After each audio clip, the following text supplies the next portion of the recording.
आज कुछ नया ट्राई करते हैं।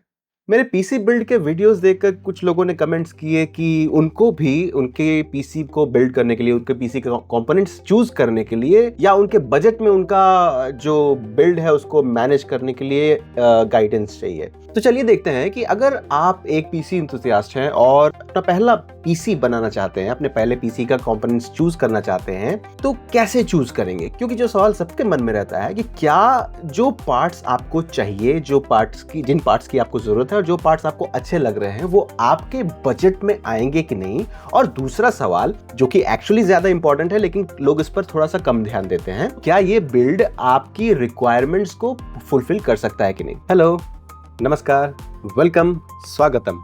तो आज के इस वीडियो में Amazon पर मैं आपके साथ ही साथ सर्च करता चलूंगा कि कौन कौन से पार्ट्स की बात हम लोग कर रहे हैं और क्या वो पार्ट्स आपके लिए सही है कि नहीं, और Amazon पर अगर वो पार्ट्स हम खरीदें तो कितना बजट लगेगा। कॉमनेस्ट बजट जो लोग पूछते हैं 50,000 का। सबसे पहले तो मैं एक सवाल का बिल्कुल सीधा सीधा जवाब दे दूं। अगर आप पूछते हैं कि क्या 50,000 से कम में पीसी बन सकता है, सीधा सीधा जवाब है हाँ। क्या 50,000 से कम में प्री बिल्ड पीसी मिल सकता है? हाँ। क्या 50,000 से कम में अच्छा पीसी मिल सकता है? हाँ। क्या 50,000 से कम में आपको जो रिक्वायरमेंट है वो रिक्वायरमेंट फुलफिल करने वाला पीसी बन सकता है? ये सबसे जरूरी सवाल है। That, detective, is the right question. क्योंकि आपकी रिक्वायरमेंट ही डिसाइड करेगी कि आपके बजट के अंदर कौन सा कॉन्फ़िगरेशन बेस्ट होगा, ना ही मेरा रिकमेंडेशन, ना ही किसी OEM पार्टनर का pre built PC. So let's start with the basics. क्या चाहिए आपको अपना पीसी बनाने के लिए? सबसे पहले आपको ये सोचना है कि पीसी होता क्या है, पीसी में कंपोनेंट्स क्या क्या होते हैं। पीसी में होता है सबसे पहले एक इनपुट, फिर सेंट्रल प्रोसेसिंग यूनिट और आउटपुट। आउटपुट आपको मिलता है मॉनिटर से। मॉनिटर आपके पास कोई पुराना हो तो भी चलेगा, आप कोई नया खरीदना चाहते हैं तो भी चलेगा, आपके बजट पर डिपेंड करता है। इनफैक्ट आप अपने टीवी को भी मॉनिटर की तरह यूज कर सकते हैं और अपने टैबलेट या अपने फोन को भी पीसी के स्क्रीन की तरह यूज कर सकते हैं, लेकिन वो तो बिल्कुल अलग डिस्कशन है। ये हुआ आउटपुट। इनपुट के लिए आपको चाहिए एक माउस और एक कीबोर्ड मिनिमम। तो अगर आप पहली बार पीसी बना रहे हैं तो अपने बजट में मॉनिटर, कीबोर्ड और माउस का जो खर्च है वो रखना मत भूलिएगा। मुख्य जो हम लोग खर्चों की बात करते हैं वो करते हैं सेंट्रल प्रोसेसिंग यूनिट, CPU, जिसको पीसी बिल्डिंग की कॉमन लैंग्वेज में सीधे सीधे पीसी ही बोल दिया जाता है। ये ध्यान रखिएगा, जिसको हम पीसी बोल रहे हैं वो एक्चुअली पीसी का एक कंपोनेंट है, सेंट्रल प्रोसेसिंग यूनिट, जिसमें आपका प्रोसेसर आता है, मदरबोर्ड आता है, ग्राफिक्स कार्ड आता है, CPU, कूलर, स्टोरेज वगैरह सब कुछ आता है। लेकिन आपका पीसी तब तक कंप्लीट नहीं होगा जब तक आपके पास इनपुट के लिए कीबोर्ड और माउस और आउटपुट के लिए मॉनिटर ना हो। अगर Amazon के कैटेगरीज मेन्यू में हम लोग कंप्यूटर्स एंड एक्सेसरीज सिलेक्ट करते हैं और उसमें जाते हैं कंपोनेंट्स सेक्शन में, तो हमको दिख जाता है कि हमारे कंप्यूटर के लिए क्या क्या चाहिए।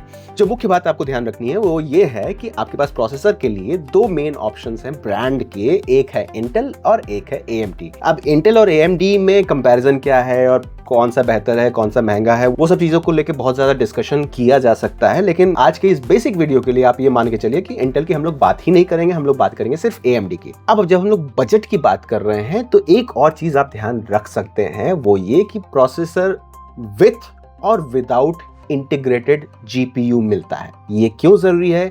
क्योंकि GPU यानी ग्राफिक्स प्रोसेसिंग यूनिट यानी ग्राफिक्स कार्ड आपके पीसी बिल्ड का सबसे महंगा पार्ट हो सकता है, लेकिन प्रोसेसर्स के जो करंट लाइनअप्स हैं उसमें जो प्रोसेसर्स इंटीग्रेटेड GPU के साथ आते हैं वो भी आपको डिसेंट परफॉर्मेंस दे सकते हैं without any dedicated graphics card. वैसे तो आप ग्राफिक्स कार्ड 25-26 हजार में भी ले सकते हैं, लेकिन अगर आप बिगिनर हैं तो मैं ये रिकमेंड जरूर करूंगा कि आपके बजट में ग्राफिक्स कार्ड को आप बाहर रखिए, अपने पीसी के साथ साथ अपने काम को मैनेज कीजिए, और जब आप ऐसा महसूस करें कि आपकी रिक्वायरमेंट्स बढ़ रही हैं कुछ महीनों बाद, तब आप ग्राफिक्स प्रोसेसिंग यूनिट यानी ग्राफिक्स कार्ड के लिए एक सेपरेट बजट बनाएं और उस समय जो बेस्ट आपके बजट और आपके रिक्वायरमेंट्स के लिए अवेलेबल हो वो ग्राफिक्स कार्ड खरीदें।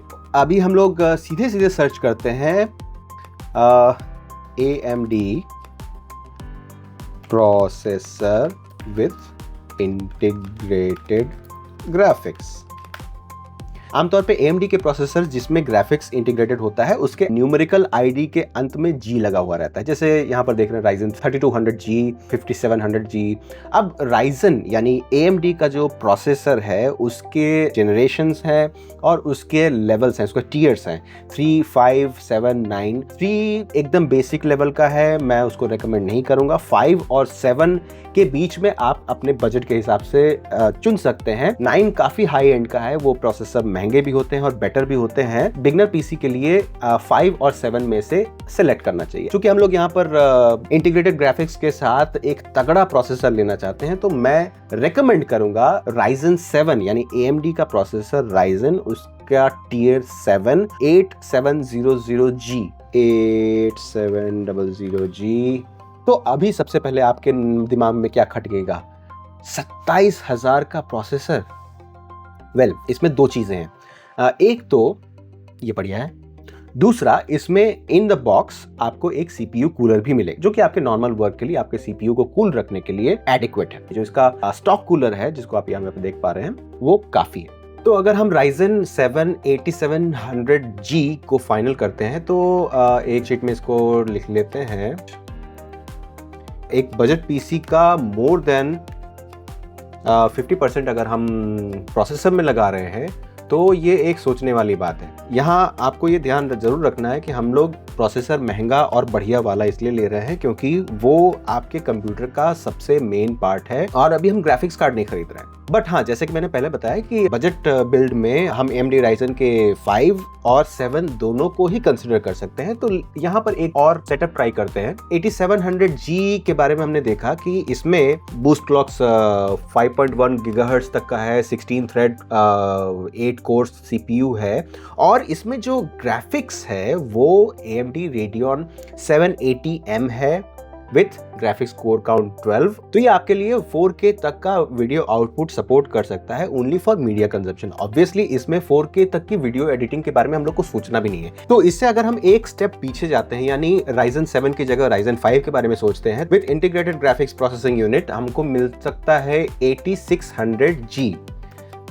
देखते हैं इसका क्या दाम रहता है। ओके, तो हमारे पास ऑलमोस्ट 10,000 की बचत हो रही है अगर हम सिर्फ CPU को एक स्टेप पीछे लेते हैं, उसमें 6 कोर एंड 12 थ्रेड्स का CPU लेते हैं। 17,499 हम शुरू करते हैं। AMD के होम पेज पे ही हमको ये कंपैरिजन देखने को मिल रहा है कि अगर हम 8700G देख रहे हैं तो उसमें हमको ग्राफिक्स मॉडल 780M मिल रहा है और अगर 8600G देख रहे हैं तो उसमें ग्राफिक्स मॉडल 760M मिल रहा है। और मैक्सिमम जो कोर काउंट है वो थोड़ा सा कम है, थ्रेड काउंट थोड़ा सा कम है, बूस्ट क्लॉक्स मोर और लेस सेम है, ग्राफिक्स कोर काउंट भी कम है, पावर ड्रॉप मोर और लेस सेम है। तो ये 10,000 का जो गैप आ रहा है ये आपके लिए बहुत इंपॉर्टेंट होगा क्योंकि Ryzen 7 और Ryzen 5 में आपको डिसाइड करना होगा कि कौन सा आपके लिए बेहतर है आपके यूज केस के लिए। Ryzen 5 में आपकी कैपेबिलिटी थोड़ी सी कम हो जाएगी, graphics capability, video editing, gaming वैसा सब कुछ थोड़ा सा कम हो जाएगा। लेकिन मैं आपको ज़रूर सजेस्ट करूंगा कि अगर पॉसिबल हो आपके बजट को थोड़ा सा मॉडिफाई करना तो 8700G वैसे तो स्पेक्स वाइज भी बहुत बढ़िया है और उसके रिव्यूज भी काफी अच्छे हैं। अब इस प्रोसेसर को लगाना है एक मदरबोर्ड में। तो मदरबोर्ड को आप समझ लीजिए, प्रोसेसर वो दिमाग है और उस दिमाग को अपना काम करने के लिए अंग चाहिए। अंग जो है वो आपके दूसरे पार्ट्स हैं, चाहे वो रैम हो, चाहे वो स्टोरेज हो, वगैरह वगैरह, और उस सब चीज़ों को कनेक्ट करने के लिए चाहिए एक नर्वस सिस्टम। यानी इस प्रोसेसर को इन्फॉर्मेशन पहुंचाने के लिए एक पाथवे चाहिए और इस प्रोसेसर से इन्फॉर्मेशन ले जाने के लिए पाथवे चाहिए। और उस पाथवे को जितना कॉम्प्लिकेटेड बनाए उतना बढ़िया, उतने ज़्यादा आपको फंक्शनैलिटीज़ मिलेगी। और वो न्यूरल नेटवर्क है मदरबोर्ड। मदरबोर्ड कौन सा सेलेक्ट करेंगे ये दो चीज़ों पर निर्भर करता है। पहला आपका बजट ऑब्वियसली, और दूसरा जो प्रोसेसर आपने सेलेक्ट किया है उस पर। एक प्रोसेसर के डिस्क्रिप्शन पेज में ही ये डिटेल्स होने चाहिए कि कौन कौन सा मदरबोर्ड इस प्रोसेसर को सपोर्ट करता है। मुझे यहाँ अमेज़ॉन पर नहीं मिल रहा है लेकिन इसको हम इजीली सर्च कर सकते हैं। Ryzen 7 8700G, AMD Ryzen का जो होम पेज है, जो ऑफिशियल पेज है, वहाँ पर हम जाके जितनी डिटेल्स चाहिए उतनी सारी डिटेल्स हम देख सकते हैं। हमको कुछ चीज़ें ही ध्यान में रखनी है कि कौन सा चिपसेट है, कौन सा जेनरेशन है और पावर ड्रॉ क्या है। हम लोग एक बिगनर पीसी बना रहे हैं तो उसमें हम लोग पावर सप्लाई भी कम ही देंगे, बिगनर के हिसाब से ही देंगे। तो इसकी ग्राफिक्स कैपेबिलिटी, कनेक्टिविटी वगैरह वगैरह सब कुछ है। हमको क्या चाहिए, कौन कौन सा चिपसेट यानी सपोर्टिंग चिपसेट। तो ये देखिए कि ये सारे चिपसेट का मतलब जो आपका मदरबोर्ड है उसमें जो सर्किटरी है, उस सर्किटरी को कंट्रोल करने के लिए जो उसके पास चिप है उसका designation A620, X670, X620E, B650 और भी एक सीधा तरीका है मदरबोर्ड चूज करने के लिए। जब आप प्रोसेसर खरीद रहे हैं तो आप उसका सॉकेट देखेंगे। ये सॉकेट आपको बताएगा कि कौन सा मदरबोर्ड उसके साथ कंपैटिबल होगा। ये सॉकेट है AM5 सॉकेट वाला कोई भी मदरबोर्ड इसके साथ कंपैटिबल होगा। बट ठीक है, हमने और ज़्यादा डिटेल्स में जाके अब एकदम सीधे देखा जाए तो A है एकदम बेसिक, B है A से थोड़ा सा ऊपर, X है एक्सट्रीम यानी ओवरकिल जो किसी भी बिगनर पीसी में नहीं होना चाहिए। मदरबोर्ड सेलेक्ट करते समय आपको ये चेक करना है, एक तो सॉकेट हो गया सबसे पहले, उसके बाद आपको रैम कितना लगाना है, क्योंकि मदरबोर्ड की रैम कैपेसिटी और number of RAM channels fix होते हैं। एक बार आपने वो ले लिया तो फिर उसको चेंज नहीं कर सकते। रैम के बाद आपको स्टोरेज M.2 चाहिए कि नहीं। कुछ सस्ते वाले मदरबोर्ड्स में M.2 NVMe ड्राइव का स्लॉट ही नहीं होता है। आपका प्राइमरी स्टोरेज जिसमें आपका ऑपरेटिंग सिस्टम रहे वो M.2 ड्राइव ही होना चाहिए। नॉर्मल पीसी यूज के लिए, वीडियो एडिटिंग के लिए, सर्फिंग के लिए आपको 16 GB का रैम इनफ है। उसके ऊपर आप जा सकते हैं, बिल्कुल जा सकते हैं। मैं रेकमेंड ये करूंगा कि आपको 2 रैम स्टिक्स का किट लेना चाहिए, ना कि एक रैम। कैपेसिटी सेम रहने के बावजूद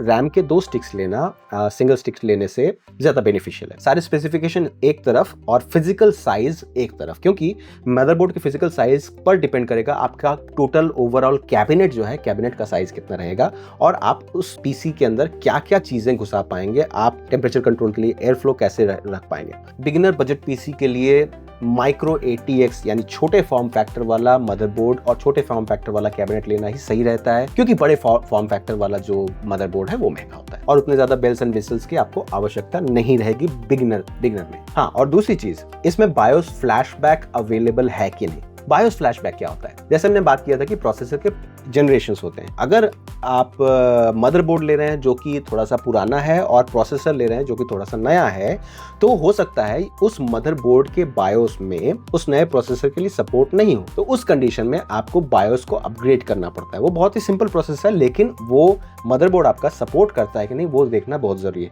बिना बायोस फ्लैशबैक के मदरबोर्ड तो लेना ही नहीं चाहिए आज के जमाने में।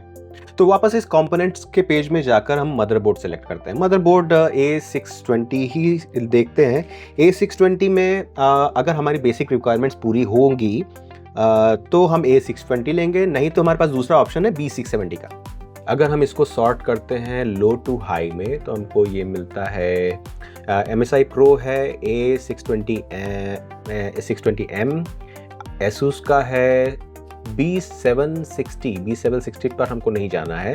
ब्रांड वाइज ASRock, Asus और MSI ये तीनों ठीक है। गीगाबाइट का तो मैंने मदरबोर्ड लिया है, मदरबोर्ड उसका बहुत अच्छा है फीचर्स वाइज, बट जो प्रोडक्ट सपोर्ट है खासतौर पे RGB और जो उसका कूलर है, I am not happy at all. मैं गीगाबाइट का मदरबोर्ड आपको सजेस्ट नहीं करूँगा। तो हम एक बार कंपेयर करके देखते हैं कि MSI Pro एक A60M बेहतर है या ASRock A60M बेहतर है। दोनों में हमको एक M.2 ड्राइव का सपोर्ट मिलेगा, क्योंकि M.2 तो चाहिए ही चाहिए। इसमें ASRock का जो है उसमें PCI 4, अगर आप फ्यूचर में ग्राफिक्स कार्ड लगाते हैं तो उसके लिए PCI Express 4 स्लॉट होना चाहिए। ASRock का A60M अगर चेक कर रहे हैं तो उसमें जो मेन ग्राफिक्स कार्ड के लिए PCI Express लाइन है वो जनरेशन 4 है और X16 है। तो ये आपके यूज़ के लिए अच्छा रहेगा जब भी आप इन फ्यूचर ग्राफिक्स कार्ड लेंगे। तो PCI Gen 4 X16 स्लॉट हमको MSI वाले में भी मिल रहा है। डिफरेंस क्या है? डिफरेंस हमारे प्राइस में आ रहा है 1300 रुपए का प्राइस का डिफरेंस आ रहा है। ASRock में हमको एक डिस्प्ले पोर्ट आउटपुट मिल रहा है और साथ में HDMI तो है ही, और सबसे इंपॉर्टेंट फ्लैशबैक बटन। इसके वेबसाइट को भी चेक कर लेते हैं। एज़रॉक रियर पैनल में हमको एक बायोस फ्लैशबैक बटन मिल रहा है, तो बायोस फ्लैशबैक अगर हमको मिल रहा है तो इसी को हम प्रेफरेंस देंगे। एक बार ये भी चेक कर लेते हैं कि MSI Pro A620M में हमको बायोस फ्लैशबैक मिलता है कि नहीं। इसमें इनपुट आउटपुट में अच्छा MSI Pro में हमको एक HDMI मिल रहा है, लेकिन डिस्प्ले पोर्ट नहीं मिल रहा है, और माउस एंड कीबोर्ड के लिए पुराने ज़माने के कनेक्टर्स मिल रहे हैं जो कि आज कोई यूज़ नहीं करता है, वो हमारे किसी काम का नहीं है। VGA किसी काम का नहीं है। 1300 रुपये बचाने के लिए MSI Pro A60M नहीं लेना चाहिए। मैं सजेस्ट करूँगा एसरॉक का A620M, जिसमें हमको बायोस फ्लैशबैक भी मिल रहा है, USB-C कनेक्टर भी मिल रहा है, हाँ, USB 3.2 Gen 1 type A ports 3 मिल रहे हैं, टाइप C 1 मिल रहा है, डिस्प्ले पोर्ट भी है, HDMI भी है, so no doubts about it, तो एज़रॉक ही बेटर है। तो ये वाला हम लोग अपने सेटअप में लगाते हैं। There is only 9999। ठीक है, इसमें बिल्ट इन वाईफाई नहीं है, इसका माइक्रो ATX फॉर्म फैक्टर है। अब हम लोग को आगे बढ़ना है, और आगे बढ़ने के समय आप ये फील करेंगे कि एक बार आपने प्रोसेसर और मदरबोर्ड फिक्स कर लिया, सेलेक्ट कर लिया, तो उसके बाद आगे के कंपोनेंट्स, बाकी कंपोनेंट्स को सेलेक्ट करने का प्रोसेस बहुत इजी हो जाता है, कंपैरेटिवली इजी हो जाता है। उसके बाद जो आपके पैरामीटर्स हैं जिसके बीच रहकर ही आपको बाकी कंपोनेंट्स सेलेक्ट करने हैं, वो पैरामीटर सेट हो जाते हैं। आपको बहुत ज़्यादा रिसर्च और बहुत ज़्यादा खोजबीन की ज़रूरत नहीं होती। तो अभी तक जो हमारा सेटअप है वो उसको हम टेबल बना लेते हैं। ये रहा, हाँ। तो CPU और मदरबोर्ड हो चुका है। CPU कूलर को हम रखेंगे स्टॉक, यानी इस पे हम कोई एक्स्ट्रा खर्च नहीं करेंगे। क्या इन फ्यूचर आपको CPU कूलर अलग से लेने की आवश्यकता पड़ सकती है? हाँ, पड़ सकती है। अगर आप इसी सेटअप में और ज्यादा लोड डालते जाएंगे, एक नया ग्राफिक्स कार्ड लगा लेंगे, स्टोरेज बढ़ाते रहेंगे और इस PC पर लोड डालते रहेंगे, तो ऐसा एक समय आ सकता है जब आप देखेंगे कि आपके प्रोसेसर के साथ आया हुआ जो स्टॉक कूलर था, उसके साथ आपके CPU का जो टेम्परेचर है वो अबव 60-70 रेगुलरली जा रहा है, सस्टेन्ड जा रहा है। तब आप कंसिडर कर सकते हैं एक नया CPU कूलर लेने का। और जब उस अपग्रेड का समय आएगा तो आप एयर कूलर की तरफ नहीं जाके एक लिक्विड कूलर की तरफ जाएंगे। अब हम लोग नेक्स्ट आइटम की तरफ बढ़ते हैं, जो है हमारा रैम। ये जो हमारा मदरबोर्ड है वो सपोर्ट करता है DDR5 रैम को 5600 megahertz and above, up to 7200 megahertz, जो कि ओवरक्लॉक्ड में आएगा। और मैक्सिमम कैपेसिटी इसकी कितनी है? 128 GB। आप इनफैक्ट 8 GB से भी स्टार्ट कर सकते हैं, बट 16 GB एक ऐसा स्टॉप होगा जहां पर आपको इमीडिएटली कोई अपग्रेड करने के बारे में सोचने की आवश्यकता नहीं पड़ेगी। हम सीधे यहां पर लिख देते हैं DDR5 5600 16 GB।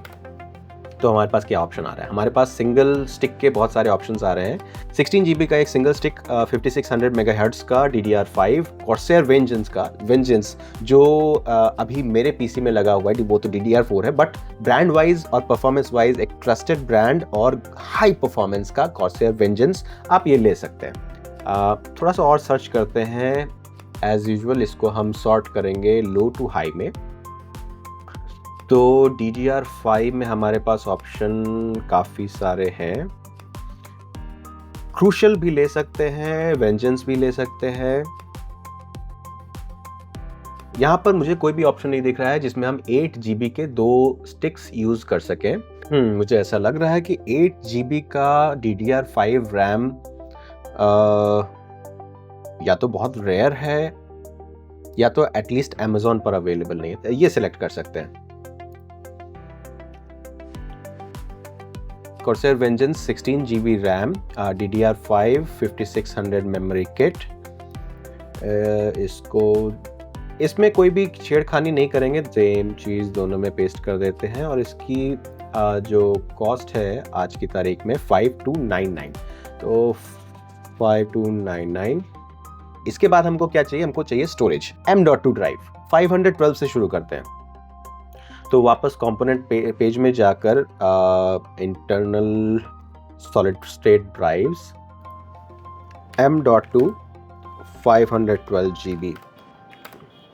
कौन सा ब्रांड लेना चाहिए? बहुत सारे ब्रांड हैं। क्रूशल आपके लिए एक चीप एंड बेस्ट ब्रांड रहेगा। इसके अलावा वेस्टर्न डिजिटल आप ट्राई कर सकते हैं, सैमसंग का ट्राई कर सकते हैं। सैमसंग के जो SSDs होते हैं, M.2 SSDs होते हैं, वो बहुत ही ज़्यादा भरोसेमंद होते हैं और उसी के हिसाब से महंगे भी होते हैं। बहुत ज़्यादा इसमें भी हम हाई फाई नहीं जाएंगे, हमको 512 GB का देखना है। इसको एक बार सॉर्ट कर लेते हैं लो टू हाई। जेब्रॉनिक्स नहीं लेना है। Crucial M.2 512M PCI Gen 4 का आपने को M.2 NVMe SSD मिलेगा 2900 रुपये में, तो इसको सिलेक्ट करते हैं 2900। अगर हम यहाँ पर थोड़ा सा और ट्वीक करने की कोशिश करें, M.2 512 GB की जगह अगर हम SSD SATA SSD और 1 TB लेते हैं तो हमारे पास क्या ऑप्शन आता है?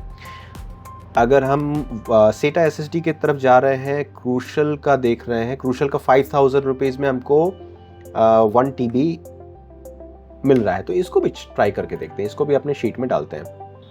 वैल्यू इसमें हम डालेंगे 5039।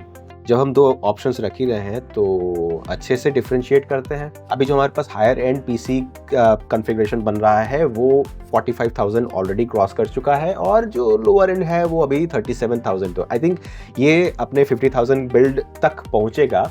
अब हमको देखना है पावर सप्लाई कितना लेंगे। सबसे इंपॉर्टेंट चीज़, पावर सप्लाई में इस बिल्ड के हिसाब से आपके लिए 550 से 650 तक इनफ है, मोर देन इनफ है। इनफैक्ट आप आगे जाके एक मिडिल टीयर का ग्राफिक्स कार्ड भी इसमें लगाएंगे तो 550 से 650 वॉट्स तक का पावर सप्लाई आपके इस पीसी को आराम से चला लेगा। हाँ, लेकिन उसमें पावर सप्लाई हमको 80+ गोल्ड चाहिए। 80+ ब्रॉन्ज भी आपके पास ऑप्शन है। 80+ ब्रॉन्ज अगर लेंगे तो वो थोड़ा सा सस्ता पड़ेगा, but I think power supply में किसी भी तरह से रिस्क नहीं लेना चाहिए, खास तौर पे इंडिया में जहाँ हमारे यहाँ पावर सप्लाई का कोई अता पता ही नहीं रहता। हो सकता है जो पीसी आप बनाने की सोच रहे हैं उसके ऊपर आपको एक स्टेबलाइजर लगाना पड़ेगा अगर आपके पास प्रॉपर वोल्टेज नहीं मिलता है आपके यहाँ, और यूपीएस तो चाहिए ही चाहिए। ये सब चीजें जो हैं, जब आप पीसी बिल्ड करने के बारे में सोचते हैं तो आमतौर पे आपके दिमाग में नहीं आता है। इंडिया में बिजली की कंडीशन कैसी रहती है हम सब लोग जानते हैं, और अगर आप ऐसे किसी जगह रहते हैं जहाँ पर पावर सप्लाई भी भरोसेमंद है और वोल्टेज भी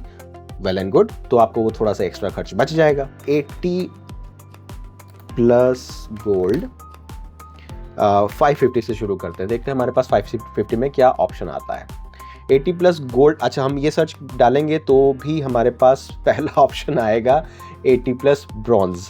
अब ब्रॉन्ज में आपको सजेस्ट नहीं करूँगा, हालांकि चीप है। ब्रॉन्ज, गोल्ड, प्लैटिनम, टाइटेनियम, ये जो सर्टिफिकेशन है ये आपके पावर सप्लाई की रिलायबिलिटी को बताता है, और एक कंप्यूटर जैसे डेलिकेट और महंगे इक्विपमेंट के लिए पावर सप्लाई में किसी भी तरह से कॉम्प्रोमाइज नहीं करना चाहिए। तो यहाँ पर हमारे पास ऑप्शन क्या आ रहा है? गोल्ड मैं सर्च ही कर लेता हूँ, गोल्ड। हाँ, तो हमारे पास ये 12,000 का शार्कू, ये ब्रांड मैंने कभी सुना ही नहीं है, इसको हटाते हैं। EVGA है 550 वॉट्स का फुल मॉड्यूलर 24,000 में, नहीं चाहिए। एक्सक्लूसिव है, ये भी नहीं चाहिए। थर्मल टेक 650 वॉट्स का हमको मिल रहा है 13,000, हम लोग इससे कम में जा सकते हैं। ये है एंटेक का 650 जो 6,000 में मिलता है, इसको हम फिल्टर आउट करके रखते हैं। और उसके अलावा क्या ऑप्शन है हमारे पास? 750 नहीं चाहिए। ये हमारे पास एक ऑप्शन है 600 वॉट्स का non modular high efficiency supply, लेकिन इसमें रेटिंग नहीं लिखी हुई है तो इसको हम नहीं लेंगे।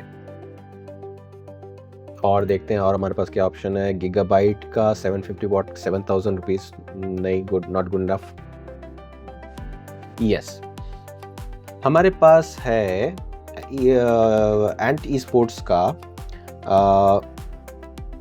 FG 650 gold. ये हमको 80+ गोल्ड सर्टिफिकेशन के साथ एक पावर सप्लाई यूनिट मिल रही है जो नॉन मॉड्यूलर है और 6,000 रुपीज़ में हमको मिल जाएगा, तो इसको हम सेलेक्ट करते हैं। अब नॉन मॉड्यूलर का क्या मतलब है? नॉन मॉड्यूलर का मतलब है कि जो पावर सप्लाई के केबल्स हैं वो इंडिविजुअली अलग अलग नहीं है, वो एक साथ ही जुड़े हुए आएंगे आपके पास, और जो आपको यूज़ करना है और जो आपको नहीं यूज़ करना है वो सारा एक साथ ही रहेगा। मॉड्यूलर में क्या होता है कि जितने केबल्स की आपको ज़रूरत है वो आप PSU में लगाइए, बाकी आप रख लीजिए, तो उससे केबल मैनेजमेंट बेटर होता है। और उससे भी इम्पॉर्टेंट बात, अगर कहीं पर भी फॉल्ट होती है तो चूंकि ये मॉड्यूलर है और इंडिविजुअलाइज्ड है, तो आपको इजीली पता चल जाएगा कि किसी एक पर्टिकुलर केबल में कोई फॉल्ट हुआ है या पूरे सिस्टम में ही फॉल्ट हुआ है। नॉन मॉड्यूलर में क्या है, क्योंकि सारा पावर आउटपुट एक ही केबल से निकल रहा है, तो उस कंडीशन में आपको पूरा PSU ही, पावर सप्लाई यूनिट ही सर्विस कराना पड़ेगा, रिपेयर कराना पड़ेगा। कोई अगर केबल में भी फॉल्ट होगा तो आप उसको रिप्लेस नहीं करा पाएंगे। इसको हम डालेंगे 5999। इसमें हम थोड़ा सा डिटेल्स देख लेते हैं। F650 को अगर हम देखना चाहें इसके डिटेल्स, हाँ, ये कनेक्टर्स हमको मिलेंगे हमारे इस F650 वॉट्स का 80+ गोल्ड सर्टिफिकेशन वाला जो एंट ई स्पोर्ट्स का PSU हमने सेलेक्ट किया है, पावर सप्लाई यूनिट हमने सेलेक्ट किया है, उसके केबल्स हमको मिलेंगे। मदरबोर्ड का 20+4 पिन्स प्लस CPU का 8 पिन, CPU का 4 पिन, PCI का 8 पिन। PCI के 8 पिन कनेक्टर्स हमको 2 मिलेंगे। SATA पावर केबल हमको 6 पीस मिलेंगे। मोलेक्स 3 पीसेस मिलेंगे। मोलेक्स कनेक्टर की आपको यूजुअली रिक्वायरमेंट नहीं पड़ेगी अनलेस आप कोई एक्सेसरी लगाते हैं। SATA पावर केबल जो है वो आप यूज करेंगे अगर आप SATA SSD यूज कर रहे हैं या कोई दूसरा एक्सेसरी जो कि SATA पावर से चलता है, जैसे एक CPU कूलर। PCI के 8 पिन कनेक्टर्स जो हैं वो सबसे कॉमनली यूज होते हैं ग्राफिक्स कार्ड में। ग्राफिक्स कार्ड तो अभी हम नहीं ले रहे हैं, लेकिन फ्यूचर में जब लेंगे तो ये सेम पावर सप्लाई और इसके केबल्स आपका यूज आ जाएंगे। अब हमको एक्चुअली इनमें से कौन कौन सी चीज़ों की ज़रूरत पड़ेगी, तो इसके लिए हम जाते हैं वापस से अपने मदरबोर्ड वाले पेज में। मदरबोर्ड में जो राइट साइड में आपको सबसे बड़ा यानी 20+4 पिन्स का कनेक्टर दिख रहा है, वो मेन पावर सप्लाई होती है जिसमें सबसे मेन केबल जाएगा। उसके अलावा एक 12 वोल्ट का 8 पिन पावर सॉकेट यहाँ पर टॉप में है, टॉप लेफ्ट में है, जिसमें आप ये CPU 8 पिन कनेक्टर यूज कर सकते हैं। कुछ कुछ मदरबोर्ड्स में इसके अलावा भी 4 पिन कनेक्टर होते हैं जो यूजुअली X सीरीज के मदरबोर्ड्स में यूज होता है। मतलब जब आप ओवरक्लॉकिंग कर रहे हैं या आपके मदरबोर्ड और आपके CPU को बहुत ज्यादा पावर की जरूरत है, तब वो यूज होता है। इस मदरबोर्ड में तो वो सॉकेट ही नहीं है, और इन एनी केस एक बिगनर PC में ऐसा कोई मदरबोर्ड हम कभी सेलेक्ट करेंगे भी नहीं जिसमें CPU के 8 पिन के अलावा और एडिशनल 4 पिन की रिक्वायरमेंट हो, पावर रिक्वायरमेंट हो। अब हमारे पास ये आ रहा है Ryzen 7 वाला सेटअप अभी हमारा 51,000 पर है और Ryzen 5 वाला सेटअप हमारा अभी 43,000 पर है। तो अब हमारे पास क्या रिक्वायरमेंट है, हमारी रिक्वायरमेंट है कैबिनेट की। कैबिनेट सेलेक्ट करना भी पूरी तरह से बजट के ऊपर डिपेंड करता है। आप कैसा ज्यादा दिखावे वाला आप कैबिनेट यूज करना चाहते हैं, RGB फैंस वाला कैबिनेट यूज करना चाहते हैं, या एकदम स्लीक विदाउट एनी तड़क भड़क आप कैबिनेट यूज करना चाहते हैं। अभी जैसे हमने पावर सप्लाई में एंट स्पोर्ट्स को फिल्टर किया था, एंट ई स्पोर्ट्स को फिल्टर करते हैं कंप्यूटर केसेस में, और इसको हम सॉर्ट करेंगे प्राइस लो टू हाई। हमारा मदरबोर्ड जो है वो माइक्रो ATX है। माइक्रो ATX मदरबोर्ड का जो फॉर्म फैक्टर है उसको सपोर्ट करने के लिए जो कैबिनेट यूज करेंगे वो या तो मिड टावर होगा या तो उससे भी छोटा होगा। बड़े कैबिनेट्स छोटे मदरबोर्ड को सपोर्ट कर सकते हैं, लेकिन छोटे कैबिनेट्स बड़े मदरबोर्ड को सपोर्ट नहीं कर सकते। बस ये रूल ऑफ थंब है। और एक और इंपॉर्टेंट चीज जो आपको कैबिनेट सिलेक्ट करने के समय याद रखनी है वो ये कि कैबिनेट का साइज सिर्फ मदरबोर्ड के लिए नहीं है, ग्राफिक्स कार्ड का साइज भी आपके कैबिनेट के साइज के साथ फिक्स हो जाएगा। यानी आप अगर सबसे छोटा वाला कैबिनेट ले लेते हैं तो उसमें छोटे वाले ग्राफिक्स कार्ड ही आप लगा पाएंगे। जो हायर एंड ग्राफिक्स कार्ड आ रहे हैं जैसे 4080 हो गया, 4090 हो गया, वो उसका फॉर्म फैक्टर इतना बड़ा होता है कि वो मिड टावर में आएगा ही नहीं। जो ग्राफिक्स कार्ड 2 फैंस के साथ आते हैं वो आराम से आपके मिनी या मिड टावर में सेट हो जाएंगे। मैं आपको ये सजेस्ट करूंगा कि फैंस अगर आपके कैबिनेट के साथ इनबिल्ट आ रहे हैं तो it is a good thing, वो आप प्रेफर कर सकते हैं। जैसे कि ये है Ant Esports Elite 1100 mid tower. इसमें 3 RGB फैंस हमको मिल रहे हैं। जो प्री इंस्टॉल्ड कैबिनेट्स में फैंस आते हैं, RGB फैंस आते हैं, वो बहुत ज्यादा हाई परफॉर्मेंस नहीं होते हैं। और कुछ कुछ कैबिनेट ब्रांड्स तो आपको बताएंगे भी नहीं कि जो फैंस प्री इंस्टॉल्ड आ रहे हैं कैबिनेट में उनकी स्पेसिफिकेशंस क्या है। यानी साइज तो आपको पता चल ही जाएगा और RGB है या नहीं वो तो आपको पता चल ही जाएगा, लेकिन इनका मैक्सिमम RPM कितना है, मैक्सिमम रोटेशन स्पीड कितना है, और PWM सपोर्टेड है कि नहीं। PWM का मतलब है आपके PC के अंदर जो टेम्परेचर मॉनिटर्स हैं उनके फीडबैक से टेम्परेचर अगर ज्यादा हो रहा है तो फैन की स्पीड बढ़ जाएगी, टेम्परेचर कम हो रहा है तो फैन की स्पीड कम हो जाएगी। इस तरह से मॉड्यूलेशन हो सकता है कांस्टेंट वोल्टेज के साथ। एंड ई स्पोर्ट्स के होम पेज में जाते हैं, इसमें देखते हैं हमको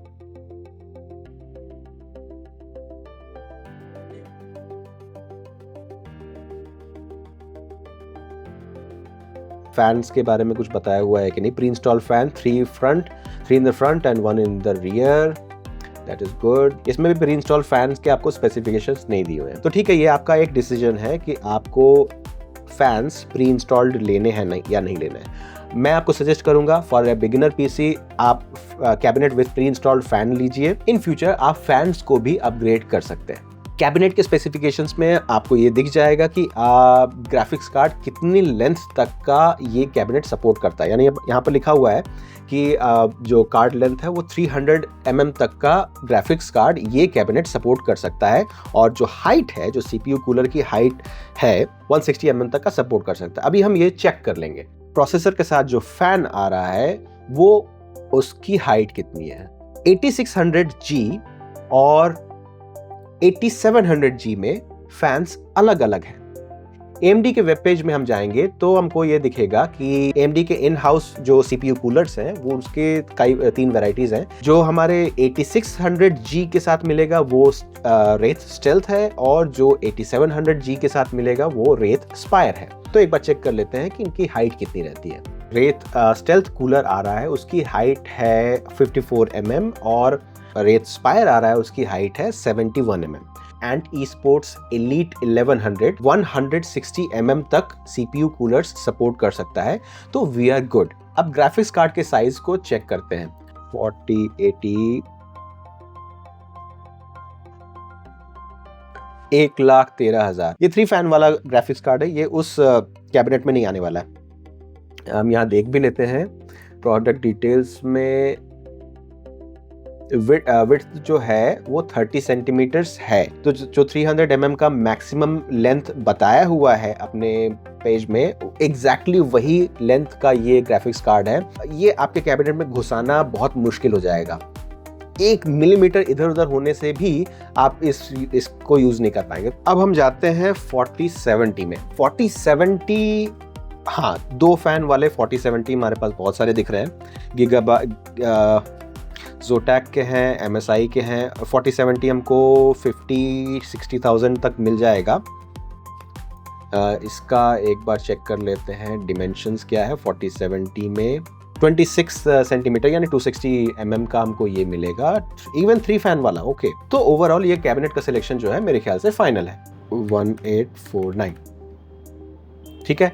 तो आप देख सकते हैं कि हमने एक बहुत बढ़िया प्रोसेसर के साथ 2 बजट पीसी सेटअप का डिज़ाइन किया है जो Amazon की लिस्टेड प्राइसेस पर बेस्ड है। और इस Amazon की लिस्टेड प्राइस में हमको ये मिलेगा 53,000 अगर हम 8700G तक पर जाते हैं, और 8600G वाला जो कॉन्फ़िगरेशन है वो हमको 45,000 में मिल जाएगा। अगर आपके बजट में थोड़ा सा स्पेयर बच रहा है तो हम यहाँ पर स्टोरेज को अपग्रेड कर सकते हैं या मदरबोर्ड को अपग्रेड कर सकते हैं। आज का discussion in 2 tables, in 2 estimates तक रहने देते हैं। हमारे पास जो एस्टिमेट बना है अराउंड 50,000 के 2 सेटअप्स बने हैं। इसमें हमने यूज़ किया है 8700G या 8600G। अच्छा, परचेज करने से पहले एक और चीज आपको ध्यान रखनी होगी। Amazon पर इन सब चीजों के दाम हमने अभी देखे हैं। इस टेबल का लिंक मैं इस वीडियो के डिस्क्रिप्शन में जरूर दूंगा और इसके साथ सारे प्रोडक्ट लिंक्स भी दूंगा। लेकिन आपको ये भी ध्यान रखना होगा कुछ चीजें दूसरे ऑनलाइन स्टोर्स में आपको सस्ती मिल सकती हैं, जो stores specifically PC parts sell करते हैं। तो आपको रिसर्च करते समय Amazon के साथ 1-2 और ऑनलाइन रिटेल स्टोर्स जो पीसी पार्ट्स के, पीसी कंपोनेंट्स के रिटेल स्टोर्स हैं, उनको भी कंसिडर जरूर करना चाहिए। तो आपका बजट मैनेज करना थोड़ा सा और इजी हो जाएगा। ये सब परचेज कर लेने के बाद बारी आती है कंप्यूटर को असेंबल करने की। असेंबल करने के लिए आपको क्या चाहिए? सिर्फ एक स्क्रू ड्राइवर और प्रेजेंस ऑफ माइंड। जो मदरबोर्ड आएगा, मदरबोर्ड के साथ एक बहुत बड़ा मैनुअल आता है। उस मैनुअल को भगवत गीता की तरह या बाइबल की तरह जो भी आप विश्वास करें, उस मैनुअल को वर्ड बाय वर्ड पढ़ के ही आपको पीसी बिल्डिंग में आगे बढ़ना चाहिए। नहीं तो छोटी छोटी बातें आप मिस कर सकते हैं और एक छोटी सी मिस्टेक, एक छोटा सा शॉर्ट सर्किट आपके इस पूरे पीसी को खत्म कर सकता है। मेरे पीसी बिल्ड के सारे वीडियोस भी जरूर देखिएगा, क्योंकि हर एक वीडियो में आपको कुछ ना कुछ नया देखने को या सीखने को जरूर मिलेगा। क्योंकि मैंने भी कोई कंप्यूटर साइंसेस की पढ़ाई नहीं की है, मैंने भी पीसी बिल्डिंग करने का कोई कोर्स नहीं किया है, मैंने भी एक एक चीज खुद कर करके सीखा है और वही नॉलेज मैं आपके साथ शेयर कर रहा हूँ। तो मेरे साथ बने रहिए और इस वीडियो को अपने हर एक पीसी एंथुसियास्ट दोस्त के साथ जरूर शेयर कीजिए और वीडियो को लाइक करना मत भूलिएगा। और अगर आप ऐसा सेटअप बनाते हैं तो मुझे कमेंट्स में जरूर बताइएगा। आज के इस डिस्कशन के बाद भी आपके बहुत सारे सवाल हो सकते हैं पीसी बिल्डिंग से रिलेटेड। प्लीज मुझे कमेंट्स में बताइए, मैं हर एक सवाल का जवाब देने की कोशिश करूंगा। और मेरे साथ सोशल मीडिया पर भी जुड़े रहिए और मेरे इस चैनल द वर्सेटाइल डॉक्टर के मेंबरशिप को भी ज्वाइन कीजिए। फिर किसी और पीसी बिल्डिंग की चर्चा को लेकर मैं जल्द ही आपके सामने वापस उपस्थित होऊंगा। तब तक के लिए मुझे इजाजत दीजिए। आप थे द वर्सेटाइल डॉक्टर के साथ। मेरा नाम है डॉक्टर अभिनव अतुल और इस वीडियो के माध्यम से आपसे जुड़ने का मुझे मौका मिला, ये मेरे लिए गर्व और गौरव की बात है। It is my pride and privilege to be able to connect with you through this video. नमस्कार।